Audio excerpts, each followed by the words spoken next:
దేశమంతా మెచ్చుకునేలా తెలంగాణలో పాలన సాగుతుందన్నారు సినీ నిర్మాత కాంగ్రెస్ నేత బండ్ల గణేష్. దీంతో మాజీ మంత్రులు కేటీఆర్, హరీష్ రావు ప్రెజెంటేషన్ పీక్స్ కు చేరిందని విమర్శించారు. పార్లమెంట్ ఎన్నికల్లో బీఆర్ఎస్ ఘోరంగా ఓడిపోతుందని జోస్యం చెప్పారు. బండ్ల గణేష్ ఇంకేమన్నారో మా డిప్యూటీ బ్యూరో చీఫ్ సాదిక్ అందిస్తారు. పార్టీ నేత బండ్ల గణేష్ గారు ఉన్నారు, వారిని అడిగి మరిన్ని విషయాలు తెలుసుకుందాం. సార్, నెల రోజుల పరిపాలన ఎట్లా ఉంది? మీరు మొత్తం పూర్తి స్థాయిలో చూస్తున్నారు కదా, ఎట్లా అనిపిస్తుంది మీకు? నెల రోజుల పరిపాలన, 30 రోజుల పరిపాలనలో తెలంగాణ ప్రజల ముఖాలు చూసి అర్థమవుతున్నాయి. 1వ తారీఖు నుంచి 4వ తారీఖు వరకు ప్రతి ఒక్కళ్ళ ఫోన్ మెసేజ్ టింగ్ టింగ్ టింగ్ అని మోక్కుంటూ శాలరీలు పడుతుంటే వాళ్ళ ముఖంలో ఉన్న ఆనందం, ఉత్సాహం, వాళ్ళు ఎంతోమంది సంతోషపడుతున్నారు. నేను మా టీచర్ ఒక ఆమెను అడిగిన షాద్నగర్లో, అమ్మ శాలరీ వచ్చిందా అంటే, వచ్చిందన్నా, వచ్చింది అంటే సంతోషం అమ్మ. ఇంతకుముందు 15వ తారీఖు 20వ తారీఖు అట్లా వచ్చేది, వాళ్ళ దయ మా ప్రాప్తం, ఎదురు చూసేవాళ్ళం అన్న. మేము ఇన్స్టాల్మెంట్లో కట్టుకున్న ఇళ్ళకి కూడా మా చెక్ బౌన్స్లు అయ్యి అడిషనల్ ఇంట్రెస్ట్ పడేది, చాలా బాధగా ఉండేది. కానీ ఈ ప్రభుత్వ రంగాలే 1వ తారీఖు నుంచి 4వ తారీఖే పడిపోతుందంటే, అమ్మ రాబోయే రోజుల్లో ఫస్ట్కే పడతాయి అమ్మ. రేవంత్ రెడ్డి గారి నాయకత్వంలో కాంగ్రెస్ ప్రభుత్వం 1వ తారీఖుకే శాలరీలు ఇవ్వబోతున్నాం త్వరలో. మీరందరూ సంతోషంగా ఉండండి. ఇది అమ్మ మా పరిపాలన. దీనికోసం మేము అడిగాం. వాళ్ళు కనీసం శాలరీస్ కూడా కనీసం వాళ్ళ దయ, వాళ్ళు ఏదో పని చేసిన వాళ్ళకి కూడా వాళ్ళ దయ ఉంటే ఇస్తారు, లేకుంటలేదు. 11, 12, 13 ఒక్కొక్కరికి 20వ తారీఖు కూడా శాలరీలు పడ్డాయి. ఇక అది అంతకంటే ఇంకా మీకు సిగ్గుందా అంటే మేము అన్నామంటారు. కానీ బీఆర్ఎస్ నాయకులకు మీరు జీతాలన్నా సరిగ్గా ఇచ్చారండి. వాళ్ళు బతికేది శాలరీస్ మీద, వాళ్ళు కష్టపడేది శాలరీస్ మీద. ఆ శాలరీ మీద వాళ్ళ కోటి ఆశలు ఉంటాయి వాళ్ళకు. వాళ్ళు 20 గంటలు కష్టపడి పని చేసుకొని జాబులు చేసుకొని వచ్చే జీతాన్ని వాళ్ళు ఎంతో ఈ పిల్లల ఫీజు అనో, ఇంటి ఫీజు అని, ఇంటి ఖర్చులను, బట్టలను, అయ్యనో, పుస్తకాలు కొనుక్కుంటారు. దానికి కూడా మీ దయ ఉంటే ఇస్తే వాళ్ళు బతకాలా? ఒక్క నెల రోజుల్లో వచ్చిన ఫస్ట్ నెలలోనే 4వ తారీఖు శాలరీలు పడ్డాయి. అది గొప్పతనం కాంగ్రెస్ పార్టీ. ఇది చాలదా మీకు ఉదాహరణ? ఇంకేం ఉదాహరణ కావాలండి మీకు? ఇంకేం ఉదాహరణ కావాలండి? మా ప్రభుత్వం ఏం పని చేయాలండి మీకు ఇంకా? ఎందుకు అది కూడా శాలరీలు ఇవ్వకుండా ఉంటే మీకు బాగుండేది. అయ్యో వీళ్ళు 4వ తారీఖే శాలరీలు ఇచ్చేరింది, 1వ తారీఖు 4వ తారీఖు అన్ని శాలరీస్ అని అవగొట్టిరింది, అబ్బా ఇంత మంచి పరిపాలన చేస్తుంది, అబ్బా ఇట్లయితే ఎట్లా, తట్టుకోకపోతే ఎట్లా సార్? మీరు తట్టుకోండి, నిజాల్లోకి రండి, వాస్తవాల్లోకి రండి.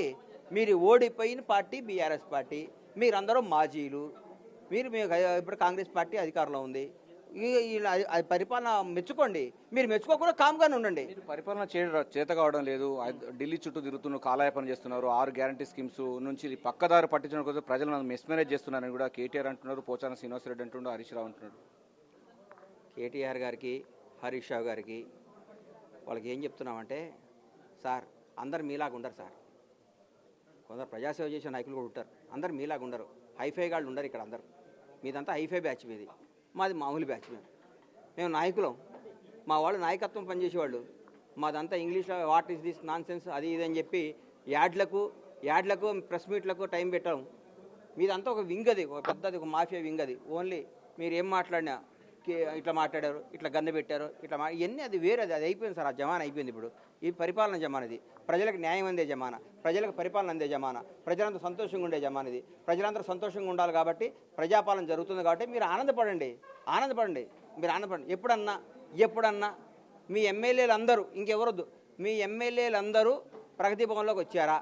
అందరు ఎమ్మెల్యేలు సెక్రటరీకి వచ్చారా? ఈ రెండు చెప్పండి సార్. కదా ఎమ్మెల్యేలే, కార్యకర్తలు నాయకులు తీసేయండి, ఎమ్మెల్యేలు అందరూ వచ్చారు ఇప్పుడు అన్న ప్రగతి భవన్లోకి. ఎందుకు సార్ ఎన్ని మాటలు? మీరు వద్దు, అట్లా మాట్లాడకండి దయచేసి. అది మంచిది కాదు. మీకు రాజకీయ నాయకులు చాలా ఏళ్ళు ఉండాలి. మనం ఈ నెల రోజు పరిపాలన పైన మీరు 420 సంబంధించిన ఒక బుక్లెట్ తీసుకొచ్చారు బీఆర్ఎస్ పార్టీ. దీన్ని ఎట్లా చూస్తారండి? అంటే నెల రోజు కాకముందుకే ఇట్లా బుక్లెట్ తీసుకురావడం ఎట్లా చూస్తారు? వాళ్ళు 840 కాదు సార్, బీఆర్ఎస్ వాళ్ళు 840లు. వాళ్ళకు 840 అంటే డబల్. మేము 420 కాదు, మేము 6 గ్యారెంటీలు ఇచ్చాం, 6 గంటలు అమలు చేస్తాం. 6 గ్యారెంటీలు ఇచ్చాం, 6 గంటలు అమలు చేస్తాం. మీరు 420, మీ భాష ఏంటంటే మీరు దొంగలు కాబట్టి దొంగ భాష మాట్లాడతారు, తప్పలేదు. మీరు అట్లా మీరు 840 వాళ్ళు 420లో అట్లా మాట్లాడతారు. మీ భాష అది, మీ వృత్తి అది, మీ ప్రవృత్తి అది.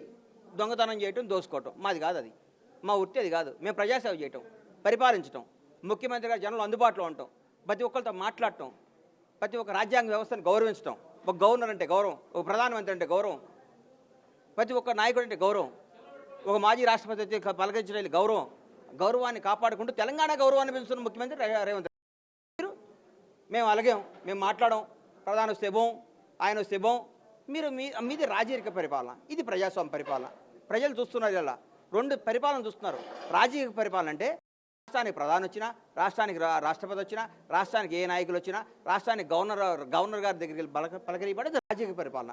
ఇది ప్రజా పరిపాలన అంటే ఎవరు వచ్చినా ముఖ్యమంత్రి గారు ఆయన వెళ్ళి విష్ చేసి టీ తాగి వాళ్ళతో మాట్లాడి మా రాష్ట్రం ఇది సార్, మా సమస్యలు ఇది సార్, మాకు సాయం చేయండి సార్, మమ్మల్ని తెలంగాణ రాష్ట్రాన్ని భారతదేశం నంబర్ 1 ఉంటానని నేను ప్రయత్నం చేస్తున్నా సార్, మాకు సహకరించండి అని ఇది ప్రజా పరిపాలన.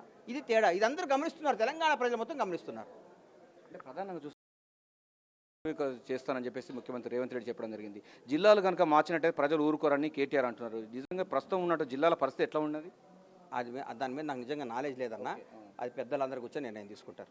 అది నాకు నిజంగా తెలియని దాని గురించి నేను మాట్లాడలేను కదా. సెక్రటరియట్కు ప్రజావాణి ద్వారా అటు ప్రజాభవన్కి వస్తున్నారు, సెక్రటరియట్కు ప్రజలందరూ వస్తున్నారు. ఎట్లా చూస్తున్నారండి మీరు? చాలా నుంచి చూస్తున్నారు కదా, ప్రజలు ఎట్లా అనుకుంటున్నారు? సార్ ఇది నిజంగా చెప్తున్నా సార్, నేను రాజశేఖర రెడ్డి గారు గవర్నమెంట్ దగ్గర నుంచి చూసినాను. అప్పుడు ఆయన ప్రతిరోజు నాకు గుర్తొస్తున్నాడు సార్. వైఎస్ రాజశేఖర రెడ్డి గారు ప్రతిరోజు 100 సార్లు గుర్తొస్తున్నాడు రేవంత్ రెడ్డి గారిని చూస్తుంటే. ఆయన వ్యవహార శైలి, ఆయన మాట తీరు, ఆయన పరిపాలించే విధానం, ఆయన జనంతో మమేకమైపోయే విధానం ఉందో మళ్ళీ రాజశేఖర రెడ్డి గారు వచ్చి పరిపాలిస్తున్నట్టుంది. నాకు చాలా ఆనందంగా ఉంది. తెలంగాణ ప్రజలకు మంచి రోజులు వచ్చినాయి. అందరూ బీఆర్ఎస్ కల్లబొలి మాటలు నమ్మకండి, వాస్తవాల్లోకి రండి. ఉదాహరణ, గత 4-5 ఏళ్ల న్యూస్లు మొత్తం చూడండి, ఈ 30 రోజుల న్యూస్లు చూడండి, 4-5 సంవత్సరాలు జరిగిన కార్యక్రమాలు చూడండి, ఇప్పుడు చూడండి. అన్నీ ప్రతి మంత్రికి ఒక ఇండివిజువాలిటీ ఉంది సార్, ఒక స్వాతంత్రం ఉంది సార్, ఒక ప్రతి మంత్రి ఆయన శాఖపై పట్టు ఉంది సార్, మాట్లాడే రైట్ ఉంది సార్. అక్కడెక్కడ ఉంది సార్? ఎవరన్నా మాట్లాడతారా? హోంశాఖ మంత్రి గారిని కానిస్టేబుల్ గారు ట్రాన్స్ఫర్ చేయగలరండి? అప్పుడు నిజం చెప్పి ఒక్క మంత్రిని ఒక పని చేయగలిగాడు సార్. అక్కడ సింగిల్ విండో సిస్టమ్. గత ప్రభుత్వం సింగిల్ విండో సిస్టమ్, మా ప్రభుత్వం అన్ని విండోసే. ఎవరికి అధికారం ఉంటే అధికారం చేస్తాం. ఇది బ్యూటీ ఆఫ్ డెమోక్రసీ. ప్రధానంగా చూసినట్టయితే మనకు మొన్న ఎన్నికల్లో బీఆర్ఎస్ పార్టీకి ఓటు వేయలేదు కనుక ప్రజలు బాధపడుతున్నారు. పార్లమెంట్ ఎన్నికల్లో పూర్తి స్థాయిలో ఓటేస్తారు, ఈసారి మొత్తం పార్లమెంట్ క్లీన్ స్వీప్ చేస్తామని కూడా కేటీఆర్ అంటున్నారు. ఎవ్వరు బాధపడలేదు సార్. వాళ్ళ మాజీ మంత్రులు, వాళ్ళ ఎమ్మెల్యేలు కూడా హ్యాపీగా ఉన్నాం. అమ్మ నాయన మాకు ఇన్నాళ్ళకి హాయిగా ఉందిరా నాయన ప్రాణానికి అని చాలామంది వాళ్ళే చర్చించుకుంటున్నారు. వాళ్ళ ఫంక్షన్లు అందరిలో చాలా బాగుందని వాళ్ళే మెచ్చుకుంటున్నారు. బాధపడుతుంది మీరు, హరీష్ రావు గారు, కవిత గారు, మీరే బాధపడుతున్నారు. మీ ఫ్యామిలీ బాధపడుతుంది కానీ బయట ఎవరు ఆఖరికి మీ మాజీ మంత్రులు కూడా బాధపడలేదు. తెలుసుకోండి సార్. Right, thank you. ప్రజాపాలన నెల రోజుల్లో కొంత పూర్తి స్థాయిలో తెలంగాణ సబ్బండ వర్గాలన్నీ కూడా సెక్రటరియట్కు అదేవిధంగా ప్రజాభవన్కు వచ్చి తమ సమస్యలను విన్నవించుకునేటువంటి వెసులుబాటు కాంగ్రెస్ పార్టీ ద్వారానే వచ్చిందని, డెఫినెట్ పూర్తి స్థాయిలో 6 గ్యారంటీ స్కీమ్స్ అన్ని కూడా సబ్బండ వర్గాలకు కూడా అందజేస్తుంది కాంగ్రెస్ పార్టీ అని కూడా బండ్ల గణేష్ స్పష్టం చేస్తున్నారు. కెమెరా శంకర్తో కలిసి సాదిక్, బిగ్ టీవీ, హైదరాబాద్.